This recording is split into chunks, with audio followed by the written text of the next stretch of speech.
Marshanda ceritakan masa lalunya saat tak terima divonis derita bipolar disorder. Butuh 4 tahun lamanya untuk bisa legowo. Marshanda diketahui merupakan salah satu aktris yang mengidap bipolar disorder.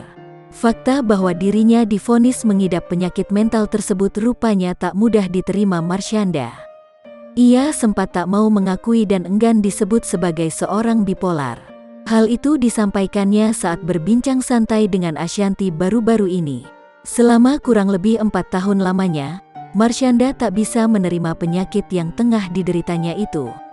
Pertama tahu kayak nggak mau terima, aku denial selama 4 tahun.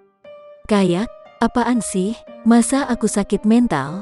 Ujar Marshanda, dilansir Tribun Style dari YouTube Ngobrol Esix pada Selasa, tanggal 24 Agustus tahun 2021.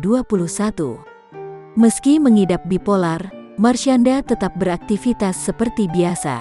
Ia tetap menjalani pekerjaannya, mulai dari syuting hingga beberapa kegiatannya yang lain. Aku syuting, happy dengan hidupku.